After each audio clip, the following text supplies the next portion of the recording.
കാത്തിരിക്കുന്നു മെസ്സിപ്പടയുടെ വരവിൽ. എന്താണ് ആ ബിഗ് അപ്ഡേറ്റ് എന്ന് നമുക്ക് നോക്കണം. Reporter TV MD Anto Augustine തന്നെ നമ്മോടൊപ്പം ചേരുകയാണ്. Good evening Shri Anto Augustine. ഓരോ അപ്ഡേറ്റുകൾക്കായും ആരാധകർ ഇങ്ങനെ കാത്തിരിക്കുകയാണ്. ഇപ്പോൾ എന്താണ്, ടിക്കറ്റ് നിരക്കാണോ, മത്സര തീയതിയാണോ, എന്താണ് ഇപ്പോൾ പ്രഖ്യാപിക്കാൻ പോകുന്നത്? വിനീത, റിപ്പോർട്ടർ TVയും കേരള ഗവൺമെൻറ്റും ഈ ഇനീഷ്യേറ്റീവ് തുടങ്ങിയ സമയം തുടങ്ങി നമ്മൾ മെസ്സി വരില്ല, അർജൻറ്റീന ടീം വരില്ല എന്ന് പറഞ്ഞ് കേട്ടുകൊണ്ടിരുന്നതാണ്. ഇപ്പോഴും ഈ പറയുന്ന കാര്യങ്ങൾ മുന്നോട്ട് കൊണ്ടുപോകുന്നതിൽ വളരെ സങ്കടമുണ്ട്. കാരണം ഒരു വിഭാഗം അല്ലെങ്കിൽ കുറച്ച് ആൾക്കാർ എങ്ങനെയെങ്കിലും ഈ ഇവൻ്റ് നടക്കാതിരിക്കാൻ വേണ്ടിയിട്ട് വളരെ പരിശ്രമിക്കുന്നതായിട്ട് കാണുന്നുണ്ട്. വളരെ മോശമായ രീതിയിലാണ് ഇത് ട്രീറ്റ് ചെയ്യപ്പെടുന്നത്. കാരണം അർജൻറ്റീനയെ പോലെ, മെസ്സിയെ പോലെ, അല്ലെങ്കിൽ ഓസ്ട്രേലിയനെ പോലെയുള്ള വലിയ ഇൻ്റർനാഷണൽ ടീമുകൾ കേരളത്തിൽ വന്ന് കളിക്കുക എന്ന് പറയുന്നത് വളരെ സന്തോഷത്തോടു കൂടിയും അത് ഇന്ത്യയുടെ ചരിത്രത്തിൽ തന്നെ ഏറ്റവും വലിയ കാര്യമാണ്. അങ്ങനെ ഒരു ഇവൻറ്റ് കേരളത്തിൽ നടത്താൻ വേണ്ടിയിട്ട് റിപ്പോർട്ടർ TV ഒരു 5-6 മാസമായി അക്ഷീണം പ്രയത്നിച്ചുകൊണ്ടിരിക്കുകയാണ്. കേരള ഗവൺമെൻറ്റും അതിൻ്റെ ഒപ്പം തന്നെ നിൽക്കുന്നുണ്ട് എന്നുള്ളതാണ്. അപ്പം നവംബർ മാസം 17-ാം തീയതി കൊച്ചി ഇൻ്റർനാഷണൽ ജവഹർലാൽ നെഹ്റു ഇൻ്റർനാഷണൽ സ്റ്റേഡിയത്തിൽ മെസ്സിയുടെയും അർജൻറ്റീന, ഓസ്ട്രേലിയ അടങ്ങുന്ന അർജൻറ്റീന വേഴ്സസ് ഓസ്ട്രേലിയ കളി നടക്കും എന്നുള്ളതാണ് ഏറ്റവും പ്രധാനപ്പെട്ട ഇന്ന് പറയാൻ വേണ്ടിയിട്ടുള്ളത്. ഈ കാര്യവുമായി ബന്ധപ്പെട്ട് നമുക്ക് ഒഫീഷ്യൽ കൺഫർമേഷൻ AFAൻ്റെ ഭാഗത്തു നിന്ന് കിട്ടിയിട്ടുണ്ട് ഇപ്പോൾ. അപ്പോൾ 17-ാം തീയതി AFA, FIFA, ഓസ്ട്രേലിയ ഈ 3 പേരുടെയും കോർഡിനേഷനത്തോട് കൂടിയിട്ട് ഒരു ഒഫീഷ്യലായിട്ട് നമുക്ക് ഇന്ന് പ്രഖ്യാപിക്കാൻ കഴിയുന്നത് നവംബർ മാസം 17-ാം തീയതി കൊച്ചി ഇൻ്റർനാഷണൽ സ്റ്റേഡിയത്തിൽ അർജൻറ്റീന വേഴ്സസ് ഓസ്ട്രേലിയ കളി നടക്കും എന്നുള്ളതാണ്. പ്രിയപ്പെട്ട പ്രേക്ഷകരെ, അതാണ് ആ ഫുട്ബോൾ മാമാങ്കത്തിന്റെ തീയതി. അംഗം കുറിച്ചിരിക്കുന്നു. നവംബർ 17-നാണ് ഓസ്ട്രേലിയ അർജന്റീന പോരാട്ടം നടക്കാൻ പോകുന്നത്. ഫിഫ നിലവാരത്തിൽ ഇതാ സ്റ്റേഡിയം ഒരുങ്ങുമ്പോൾ അത് ലോക നിലവാരത്തിലുള്ളൊരു മത്സരം തന്നെയായിരിക്കും. നമുക്കറിയാം, കഴിഞ്ഞ ദിവസം റിപ്പോർട്ടർ അർജന്റീന ടീം, മത്സരത്തിനെത്തുന്ന അർജന്റീന ടീം പ്രഖ്യാപിച്ചിരുന്നു. മെസ്സി ഉൾപ്പെടെ ലോകകപ്പ് നേടിയ ടീം ഒന്നാകെ ഇതാ മെസ്സിപ്പട വരികയാണ്. നവംബർ 17. ഇനി ഇതാ കുറച്ചു ദിവസം മാത്രമേ ഉള്ളൂ. അർജന്റീന ഓസ്ട്രേലിയ പോരാട്ടത്തിലുള്ള അംഗം കുറിച്ചിരിക്കുന്നത് നവംബർ 17-നാണ്. കലൂർ സ്റ്റേഡിയം ഇതാ പുതുമോടിയിൽ ഒരുങ്ങുകയാണ്. ആവേശം മലയടിക്കും കേരളത്തിൽ എങ്ങും എന്ന കാര്യത്തിൽ തർക്കമില്ല. ശ്രീ ആന്റോ അഗസ്റ്റിൻ, മികച്ച ടീമിനെ തന്നെയാണ് നമ്മൾ അണിനിരത്തുന്നത്. ഒരുപക്ഷെ ഒരു ലോകകപ്പിന് സമാനമായ മത്സരം നേരത്തെ അർജന്റീനയും ഓസ്ട്രേലിയയും ഒക്കെ ഏറ്റുമുട്ടിയിട്ടുള്ളതാണ്. സമാനമായ രീതിയിലുള്ള മത്സരം. ഫിഫ റാങ്കിങ്ങിൽ ആദ്യ സ്ഥാനങ്ങളിൽ നിൽക്കുന്ന ടീമുകളാണ് മത്സരിക്കാൻ പോകുന്നത് കൊച്ചി. വിനീത, ഇതിനകത്ത് 2-3 ക്ലാരിറ്റി വരുത്തേണ്ട കാര്യം എനിക്ക് തോന്നുന്നത്, അർജൻറ്റീന ഓസ്ട്രേലിയ മത്സരം എന്ന് പറയുന്നത് ഫിഫ വിൻഡോയിൽ നവംബർ മാസത്തിൽ നടക്കുന്ന 2ാമത്തെ മത്സരമാണ്. ആ 2ാമത്തെ മത്സരത്തിലാണ് നമുക്ക് ഈ നവംബർ മാസം 10 തുടങ്ങി 18 വരെ എല്ലാ ടീമുകളും, ഫിഫ വിൻഡോയിലുള്ള എല്ലാ ടീമുകൾക്കും വിൻഡോ ഉണ്ട്. ആ വിൻഡോയിൽ അർജൻറ്റീനയും ഓസ്ട്രേലിയയും തമ്മിലുള്ള മത്സരം ഫിഫയുടെ അനുമതിയോട് കൂടിയിട്ട് കേരളത്തിലാണ് നടക്കാൻ പോകുന്നത്. അത് അർജൻറ്റീനയുടെ A ടീമും ഓസ്ട്രേലിയയുടെ A ടീമുമാണ്. അർജൻറ്റീനയുടെ A ടീമിനെ നയിക്കുന്നത് മെസ്സിയാണ്. അപ്പോൾ ആ മെസ്സിയുടെ നേതൃത്വത്തിലുള്ള A ടീമും ഓസ്ട്രേലിയൻ ടീമും തമ്മിലുള്ള മത്സരമാണ് നടക്കുന്നത്. 2-3 കാര്യങ്ങളിൽ അതിനകത്ത് പ്രധാനപ്പെട്ട കാര്യം പറയുന്നത്, ഈ അർജൻറ്റീന വരും, മെസ്സി വരില്ല എന്നുള്ളതൊക്കെയാണ്. പണ്ട് നമ്മൾ കേട്ടത് അർജൻറ്റീനയും ഇല്ല, മെസ്സിയും ഇല്ല, അങ്ങനെ ഒരു സംഭവം ഇല്ല എന്നുള്ളതാണ്. പക്ഷേ ഈ AFA വിൻഡോയിൽ കേരളത്തിൽ കളിക്കുന്ന സമയത്ത് അത് ഫിഫ വിൻഡോയിലുള്ള, ആ ഫിഫ വിൻഡോ അനൗൺസ് ചെയ്ത് കഴിഞ്ഞാൽ പിന്നെ ആ ഫിഫ വിൻഡോ ക്യാൻസൽ ചെയ്ത് ബുദ്ധിമുട്ടാണ്. അങ്ങനെ ക്യാൻസൽ ചെയ്യാൻ കഴിയില്ല. പിന്നെ അത് ഫിഫയ്ക്ക് മാത്രമേ ക്യാൻസൽ ചെയ്യാൻ കഴിയുള്ളൂ. അപ്പോൾ AFAയുടെ മെസ്സി അടക്കമുള്ള ടീം കേരളത്തിൽ കളിക്കുമെന്നുള്ള കാര്യത്തിൽ അത് ഒരു മാറ്റവുമില്ല. ഇനി അത് വെറുതെ ചർച്ച ചെയ്ത് വരുമോ വരില്ലയോ ഒന്നും ചർച്ച ചെയ്യേണ്ട കാര്യമില്ല. അതിൻ്റെ സ്റ്റേജൊക്കെ കഴിഞ്ഞു. മുൻപ് വേണമെങ്കിൽ നമുക്കത് സംസാരിക്കാമായിരുന്നു. റിപ്പോർട്ടർ TVയെ സംബന്ധിച്ചിടത്തോളം വലിയ അഭിമാനത്തിൻ്റെ നിമിഷങ്ങളാണ് ഈ നടന്നു പോകുന്നതല്ല. കാരണം ഇന്ത്യയുടെ ചരിത്രത്തിൽ ആദ്യമായിട്ടൊരു ഇൻ്റർനാഷണൽ മാച്ച് കൊച്ചിയിൽ നടത്തുക എന്ന് പറയുന്നത് അത്ര ചെറുതായിട്ട് കാണുന്നില്ല. കാരണം 50,000 പേരെ ഉൾക്കൊള്ളിച്ചുകൊണ്ട് കൊച്ചി ഇൻ്റർനാഷണൽ സ്റ്റേഡിയം നമ്മൾ വലിയ രീതിയിൽ റീവാമ്പ് ചെയ്യുന്നുണ്ട്. അതിനകത്ത് 50,000 പേരെ ഉൾക്കൊള്ളാൻ വേണ്ട കാര്യങ്ങൾ ചെയ്യുന്നത് ഗവൺമെൻറ്റും പോലീസും GCDയും അതുമായി ബന്ധപ്പെട്ട സ്പോർട്സ് ഡിപ്പാർട്ട്മെൻറ്റും മിനിസ്റ്ററും അതുമായി ബന്ധപ്പെട്ട എല്ലാവരും ഇതിനു വേണ്ടിയിട്ട് വലിയ രീതിയിലുള്ള വർക്ക് നടത്തിക്കൊണ്ടിരിക്കുകയാണ്. അപ്പോൾ ഇനി അതിൽ നിന്നും പിന്നോട്ട് പോകുക എന്നൊന്നും പറയും ചിന്തിക്കാൻ പറ്റാത്ത കാര്യമാണ്. അപ്പോൾ വെറുതെ അതിനെക്കുറിച്ച് ചർച്ച ചെയ്ത് ആർക്കെങ്കിലും എന്തെങ്കിലും ആശങ്കയുണ്ടെങ്കിൽ ആശങ്കയ്ക്ക് ഒന്നും വകയില്ല. കാരണം അർജന്റീനയും ഓസ്ട്രേലിയയും തമ്മിലുള്ള കളി ഫിഫ അനൗൺസ് ചെയ്തിട്ടുണ്ട്. നമുക്ക് ആ ടീമിൻ്റെ ഔദ്യോഗികമായ ലെറ്ററുകൾ രണ്ടും കിട്ടിയിട്ടുണ്ട്. ഓൾ ഇന്ത്യ ഫെഡറേഷന് ലെറ്റർ കിട്ടിയിട്ടുണ്ട്, ഗവൺമെൻറ് ഓഫ് കേരളയ്ക്ക് മിനിസ്റ്റർക്ക് ലെറ്റർ കിട്ടിയിട്ടുണ്ട്, അതുപോലെ തന്നെ റിപ്പോർട്ടർ TV-ക്ക് ഔദ്യോഗികമായ അറിയിപ്പ് കിട്ടിയിട്ടുണ്ട്. ഇനി അതിലൊന്നും ഒരു മാറ്റവും ഇല്ല. അർജന്റീന ഓസ്ട്രേലിയ മത്സരം നവംബർ മാസം 17-ാം തീയതി കലൂർ അന്താരാഷ്ട്ര സ്റ്റേഡിയത്തിൽ നടക്കും. 16-ാം തീയതി അർജന്റീനയുടെ കിക്ക് ഓഫ് നടക്കും. കാരണം അതും നമ്മൾ കാണികൾക്ക് കാണിക്കാനുള്ള സാഹചര്യം ഒരുക്കുന്നുണ്ട്. 16-ാം തീയതി നമ്മൾക്ക് അർജന്റീനയുടെ മെസ്സി അടക്കമുള്ള താരങ്ങൾ പരിശീലനം നടത്തുന്നതോടൊപ്പം നമുക്ക് AR റഹ്മാൻ്റെ ഷോയും കൂടെ അവിടെ നമ്മൾ 16-ാം തീയതി പ്ലാൻ ചെയ്യുന്നുണ്ട്. അപ്പം ഞാൻ നേരത്തെ പറഞ്ഞ ഒരു കാര്യം, റിപ്പോർട്ടർ TV അന്നേ പ്ലാൻ ചെയ്ത് ഒരു മിനി ലോകകപ്പ് എങ്ങനെയാണോ കേരളത്തിൽ നടക്കുന്നത് അല്ലെങ്കിൽ ഇന്ത്യ ലോകകപ്പ് നടക്കുന്നത്, അതിൻ്റെ ഒരു മിനി ലോകകപ്പ് ഇന്ത്യയിൽ പ്ലാൻ ചെയ്യുക എന്നുള്ളതാണ്. അപ്പം അതിനനുബന്ധമായി ലോകകപ്പിന് മുൻപ് എന്തൊക്കെ ഇവൻറ്റുകൾ നടക്കുമോ അതുപോലെയുള്ള എല്ലാ ഇവൻറ്റുകളും ഈ പറയുന്ന കളിയുടെ ഭാഗമായിട്ടുണ്ടാവും. AR റഹ്മാൻ ഷോ ഉണ്ട്, നമ്മുടെ ഹനുമാൻ കൈൻ്റെ ഷോ ഉണ്ട്, അതുപോലെ ലോകത്തെ ഏറ്റവും വലിയ എയർ ഷോ നമ്മൾ പ്ലാൻ ചെയ്യുന്ന എയർ ഷോ നമ്മൾ പ്ലാൻ ചെയ്യുന്നുണ്ട്, നമ്മുടെ ഹെലിക്യാം ഷോ നമ്മൾ പ്ലാൻ ചെയ്യുന്നുണ്ട്.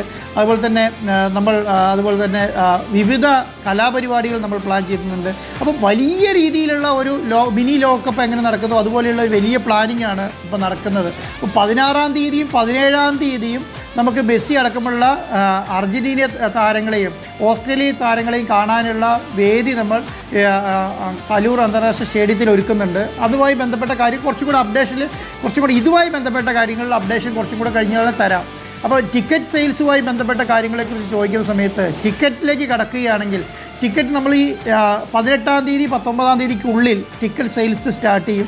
അതിൻ്റെ പ്രഖ്യാപനം നാളെയോ മറ്റന്നാളോ ആയിട്ട് ഔദ്യോഗികമായി പ്രഖ്യാപിക്കും. അതോടുകൂടി ടിക്കറ്റ് സെയിൽസും സ്റ്റാർട്ട് ചെയ്യാം എന്നുള്ളതാണ് ഉദ്ദേശിക്കുന്നത്.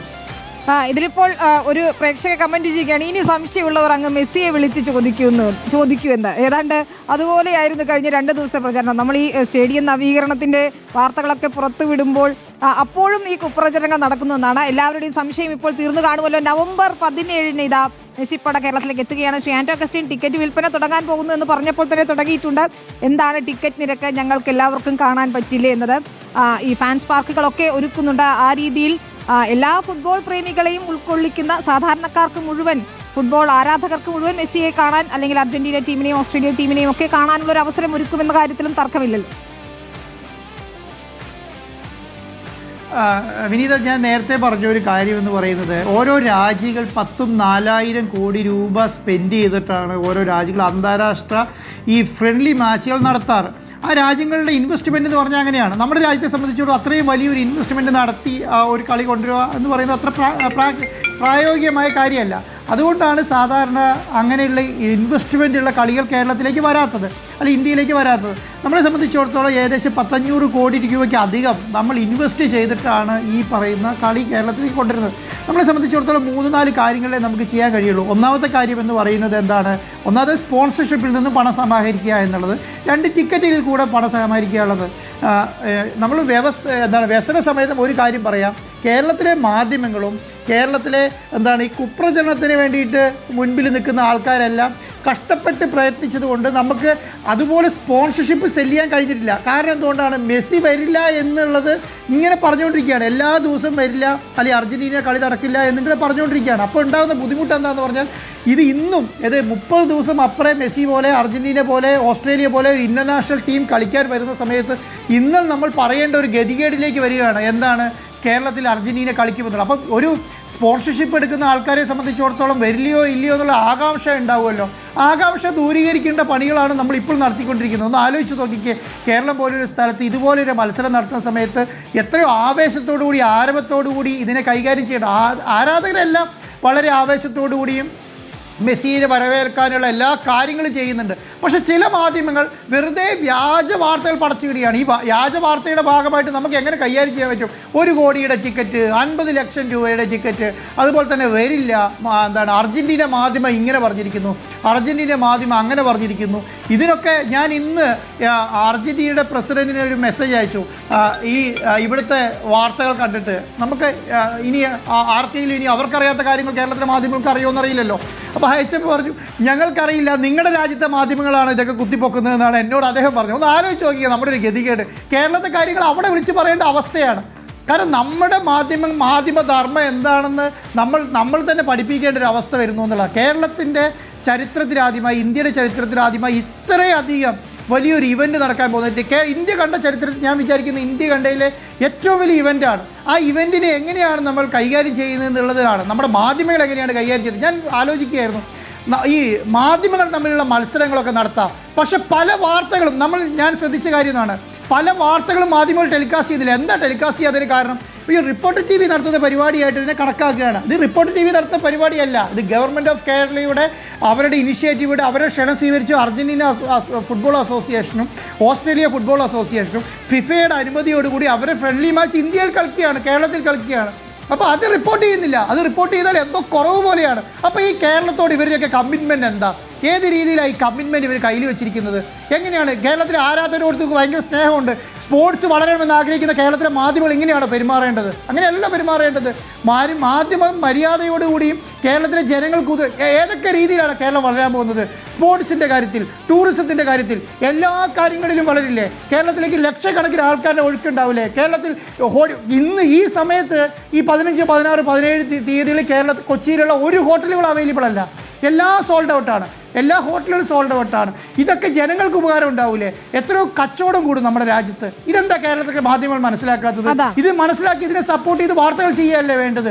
അങ്ങനെ ചെയ്യാതെ ന്യായീകരിച്ചുകൊണ്ടിരിക്കുകയാണ് ഇപ്പോഴും. വരുമോ വരില്ലയോ എന്നുള്ള കാര്യം ഞാൻ ഔദ്യോഗികമായി പറഞ്ഞു, മിനിസ്റ്റർ ഔദ്യോഗികമായി പറഞ്ഞു, AFAയുടെ ഔദ്യോഗിക പ്രതിനിധി കേരളത്തിൽ വന്നിട്ട് പറഞ്ഞു. ഇത് വിശ്വസിക്കുന്നില്ലെങ്കിൽ പിന്നെയും ആഫ്രിക്കയുടെ കാര്യം പറഞ്ഞുകൊണ്ട് പോവുകയാണ്. ഈ 30 ദിവസം അപ്പുറത്തേക്കുള്ള കാര്യത്തെക്കുറിച്ചാണ് ഈ പറയുന്നത്. വളരെ മോശമായ രീതിയിലാണ് ഇത് കേരളത്തിലെ മാധ്യമങ്ങൾ ട്രീറ്റ് ചെയ്യപ്പെടുന്നത്.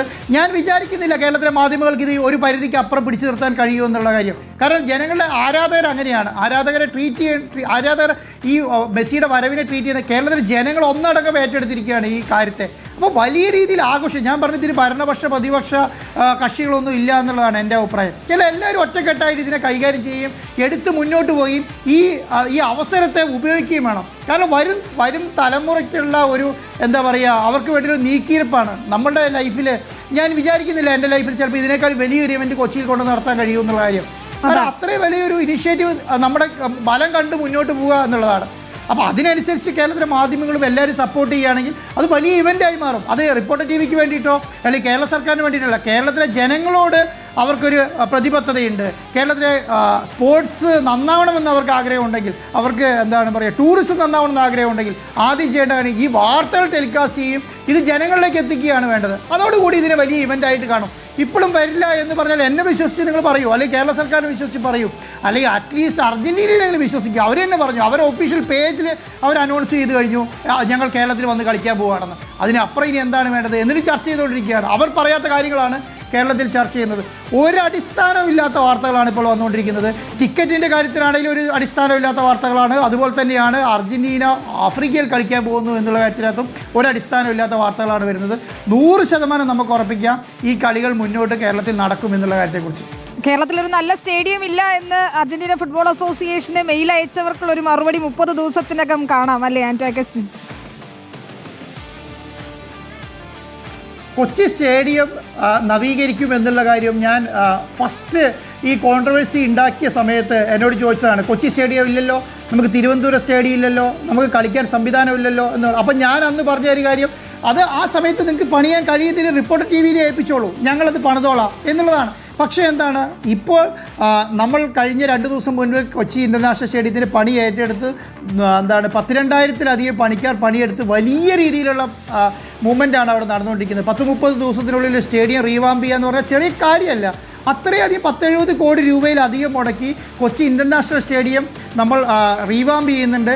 അത് ഞാൻ പറയുന്നത് ഇന്ത്യയിലെ തന്നെ ഏറ്റവും നല്ല സ്റ്റേഡിയങ്ങളിൽ ഒന്നായിരിക്കും ഈ 30 ദിവസം കഴിയുമ്പോൾ എന്നുള്ളത് ഞാൻ വിശ്വസിക്കുന്നുണ്ട്. നമുക്ക് അവിടെ എല്ലാ പരിമിതികളുണ്ട്, അവിടെ കടകളുണ്ട്, അവരെ ഒന്നും ബുദ്ധിമുട്ടിപ്പിക്കാൻ പാടില്ല, അതിന് ചുറ്റുമുള്ള പ്രദേശത്തിൽ ആരെയും ബുദ്ധിമുട്ടിക്കാൻ കഴിയില്ല. അപ്പോൾ നമ്മൾക്ക് അവിടെയുള്ള പരിമിതികളെല്ലാം നിർത്തിക്കൊണ്ട് തന്നെ നമ്മൾ നല്ല രീതിയിൽ ആ സ്റ്റേഡിയത്തെ റീവാമ്പ് ചെയ്യാനുള്ള കാര്യങ്ങൾ ചെയ്യുന്നുണ്ട്. ഏറ്റവും നല്ല ലൈറ്റിംഗ് സംവിധാനമാണ്. ഞാൻ പറയും ലോകത്തെ ഏറ്റവും നല്ല ലൈറ്റിംഗ് സംവിധാനം. അതിൻ്റെ അകത്ത് എല്ലാവിധ സംവിധാനം, ഇപ്പം മെസ്സി എന്ന് വരെ ആ ലൈറ്റിൽ എഴുതി കാണിക്കാവുന്ന രീതിയിൽ, അതുപോലെ തന്നെ അർജൻറ്റീന എന്ന് തന്നെ ഫ്ലഡ് ലൈറ്റിൽ എഴുതി കാണിക്കാവുന്ന രീതിയിൽ ഉള്ള പുതിയ ടെക്നോളജിയോടുകൂടിയുള്ള ലൈറ്റിംഗ് സംവിധാനം, VIP സീറ്റിംഗ് സംവിധാനം, അതുപോലെ തന്നെ എന്താണ് ഹോസ്പിറ്റാലിറ്റി സംവിധാനങ്ങൾ, പാർക്കിംഗ് സംവിധാനങ്ങൾ എല്ലാം നല്ല ഇൻ്റർനാഷണൽ സ്റ്റേഡിയത്തിൽ കൊച്ചി പോലെയൊരു നഗരത്തിൽ നമ്മൾക്ക് ചെയ്യുമ്പോൾ അതിനെ അപ്രീഷിയേറ്റ് ചെയ്യണ്ടേ? ആ അപ്രീഷിയേറ്റ് ചെയ്തിട്ടല്ലേ നമ്മളോട് ഇതിനൊക്കെ പറയേണ്ടത്. നമ്മൾ പറയുന്നത് നമുക്കായിട്ടൊന്നും ചെയ്യണ്ട, പക്ഷേ കേരളത്തിലെ ജനങ്ങൾക്കായിട്ടും വരുന്ന തലമുറയ്ക്കും സ്പോർട്സ് ആരാധകർക്കും വേണ്ടിയിട്ട് ഇത് ചെയ്യണമെന്നുള്ളതാണ് എൻ്റെ അഭിപ്രായം. അപ്പോൾ അങ്ങനെ അതിനെ ഏറ്റെടുത്ത് മുന്നോട്ട് കൊണ്ടുപോയാൽ അത് ഉണ്ടാക്കാൻ പോകുന്ന ബെനിഫിറ്റ് കേരളത്തിനാണ്. അപ്പം 30 ദിവസത്തിന് ശേഷം ഒരു അന്താരാഷ്ട്ര നിലവാരത്തോട് കൂടിയിട്ടുള്ള ഒരു ഇൻ്റർനാഷണൽ സ്റ്റേഡിയം നമുക്ക് കിട്ടുമെന്നുള്ളതാണ് വിനീത എനിക്ക് പറയാനുള്ള കാര്യം. ഒരു കാര്യം കൂടി ശ്രീ ആന്റോ അഗസ്റ്റിൻ, നമ്മൾ മെസ്സി വരുന്നു, ഒപ്പം അർജന്റീന ലോകകപ്പ് നേടിയ ടീം ഒന്നാകെ വരുന്നു. നമ്മൾ കഴിഞ്ഞ ദിവസം ടീം മുഴുവൻ പ്രഖ്യാപിച്ചതാണ്. ഇനിയിപ്പോൾ ഓസ്ട്രേലിയൻ ടീമിൽ ഉറപ്പായും അവരുടെ പ്രമുഖ താരങ്ങൾ എല്ലാവരും അണിനിരക്കുന്ന ടീം തന്നെയായിരിക്കും. അവർ തന്നെ അത് അനൗൺസ് ചെയ്യുമെന്ന് നമ്മൾ പ്രതീക്ഷിക്കുകയാണ്. അപ്പോൾ ചെറിയൊരു മത്സരമല്ല, ഇതൊരു വമ്പൻ മത്സരം. താങ്കൾ പറഞ്ഞതുപോലെ ലോക കപ്പിന് സമാനമായ ഒരു മത്സരം. നേരത്തെയും അർജന്റീന ഓസ്ട്രേലിയ മാച്ചൊക്കെ മറ്റ് രാജ്യങ്ങളിൽ നടക്കുമ്പോൾ നമ്മൾ TV-യിലൂടെ മാത്രമാണ് കണ്ടിട്ടുള്ളത്. അതിപ്പോഴത്തെ കൊച്ചിയിൽ എത്തുമ്പോൾ അതിൻ്റെ ഒരു ആവേശം എത്രത്തോളം ആകുമെന്ന് നമുക്ക് ഊഹിക്കാൻ കഴിയുന്നതിനും അപ്പുറമാണ്. ഫുട്ബോൾ പ്രേമികൾ ആഗ്രഹിക്കുന്നത് അത് മാത്രമാണ്. ഈ പറയുന്ന വിവാദങ്ങളൊന്നും അവരെ ബാധിക്കുന്നതേയില്ല. ഫുട്ബോൾ എന്ന മതമായി കൊണ്ടു നടക്കുന്നവർ, കക്ഷി രാഷ്ട്രീയത്തിനപ്പുറം ഫുട്ബോളിനെ സ്നേഹിക്കുന്നവരെല്ലാവരും ഒഴുകിയെത്തുമെന്ന് ഉറപ്പുമാണ്. ഇന്നിപ്പോൾ സുരക്ഷയൊക്കെ വിലയിരുത്തുകയും ചെയ്തിട്ടുണ്ട്. എല്ലാ കാര്യങ്ങളും ആ രീതിയിൽ കൂടി സെറ്റാണ്. താങ്കൾ പറഞ്ഞതുപോലെ ഫാൻസിന് എല്ലാവർക്കും മെസ്സിയെ കാണാനുള്ള ഒരു അവസരം കൂടി തൊട്ട് തലേന്നാണ് ഒരുക്കുന്നത്, അല്ലേ?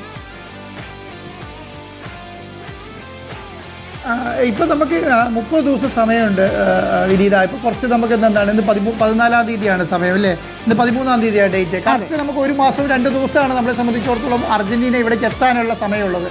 അപ്പം പോലീസ് ഞാൻ ഈ കഴിഞ്ഞ ദിവസങ്ങളിലെല്ലാം IG-യുടെ നേതൃത്വത്തിലും ADGP-യുടെ നേതൃത്വത്തിലും അതുപോലെ തന്നെ കളക്ടറുടെ നേതൃത്വത്തിലും നഗരസഭാ അധ്യക്ഷന്മാരുടെയും GCDയുടെ ഒക്കെ നേതൃത്വത്തിൽ വളരെ നല്ല രീതിയിൽ എല്ലാ ഡിപ്പാർട്ട്മെൻറ്റുകളെ ഏകോപിപ്പിച്ചുകൊണ്ട് വലിയ രീതിയിലുള്ള മീറ്റിങ്ങുകൾ നടക്കുന്നുണ്ട് കൊച്ചിയിൽ.